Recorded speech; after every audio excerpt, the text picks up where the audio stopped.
Emma şu tayda Sultan Urayim Rasul Hudan guurunu kucaklap, bir neçe tağatlap, göz yaş edip ağlap, doğa edip, zar ağlap daşarik çıktı oli. Arapların tacirinin biri gördü de bunu, hey divana saçın ödüptür, bar saçın aldırgıl deyip eline 7 armak verdi. Bir emmarıp sertaraca girdi, men saçım alıp bergil deyip 7 armak ona verdi. Sertaracamın eşikten gedaya geldi olin, Urayim veren o 7 armağını ona verdi. Urayim aytti, men sana deydi, 1 yıllık eklenç bolar yal zat verdim sana olup tacirin berkiden zadını. Sen nenensi divan ekenin, indi Allah yolunu şonam köp görüyamın.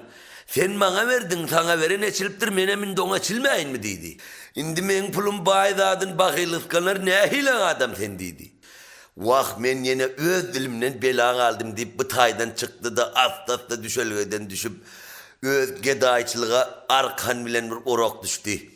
Medine'nin Hira dağında bir kovakta özüne öy tutundu. Giycelerine şem yakıp gündüzlerine olsa dan atandan ertin namallarını okuyup Medine'nin çetine oduna gidip yıgan odununu arkası bilen getirip Medine'nin içinde bir kellepede düşürüp onun hakkını 3 bölüp 2 hissesini dervişlere, dul hatırlara paylayıp bir hissesini özüne rozgarlık için saklardı. Özüne alqalan bir hissesine näme düşse bir ağız olyam, 2 ağız olyam nan vaydan nan alıp barıp akşamlarına şol dağın kovuğunda giycelerine şem yakıp hiç kime koşulman Allah'a tağat çekip dua edip otururdu. Giycelerine yarından geçenden gözüne uyku elde cesedinden tuturdu. Ey ceset, bugün uykulacak olup kelak olma, Allah'a tağat çekip ahiretin adan. Ertir can cesetten gidenden sonra yer koyuna girersin. Bir davan yerde öyüne mihman el pelak eden adam olmaz. Mındaki yatmadığın sonunda köprak yatayarsın deyip cesedinden buruvalardı. Lanka gözünü açardı olin yine tağat ibadetin devam ederdi. Emma ertin namallarını okuyup güzeran için güzeranam par deyip yine Medine'nin çetine oduna gidip yıkan odununu arkası bilen getirip Medine'de bir kellepede düşürüp onun hakkını 3 bölüp 2 hissesini dervişlere, yetimlere paylayıp bir hissesini rozgarlık saklayıp giycelerine şol kovakta ömür geçirerdi. Günü şeyleminin Huda gün verse adatışı olsun. Indi bu bıtayda arkası bile odun çekip şu kovakta yaşı verdin. Indi bir kağıt gururunu Sultan İbrahim'in İdinde bolan oğlu Muhammed'in eceti Bibi Zülfiya'dan eşit. Sultan İbrahim bütün tacı tahtını hem mezadın terk edip haç mevzumuna kaydan vaktinde İdinde hemmeler zar ağlaşıp kalıptı. Emma kaydan vaktinde Muhammed oğlu enesinin koynunda değil. 9 ay 10 gün tamam olup bundan bir oğul oldu Edil Sultan İbrahim'in ödü. Oğul oldu 4 yaşında molla verdiler okudu soğudu çıkıp 7 yaşında yaşı 9'a geldi oğlu. Bir gün cuma günü öz yaraları dostları öğülya varıp atasının kuğuruna doğa ayet tevhir ettiler.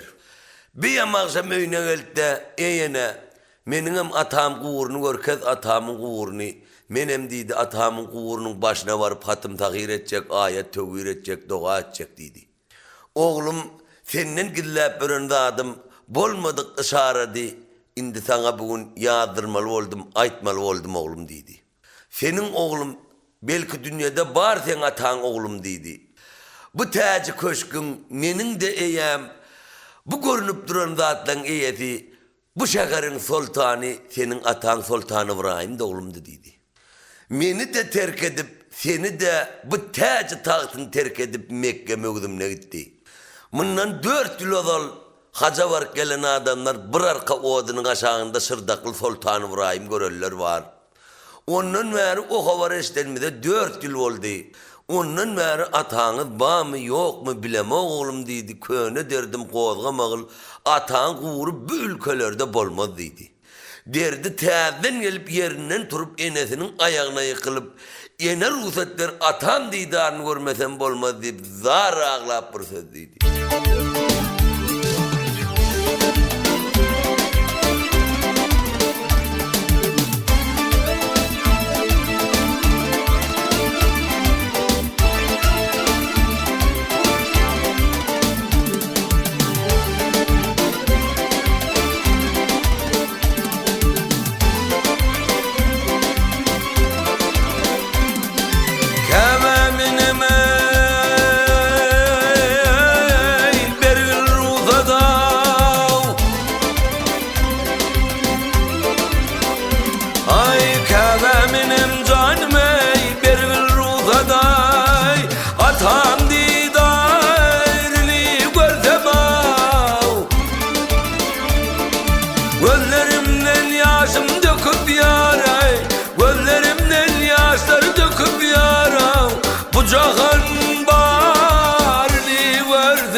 Özüm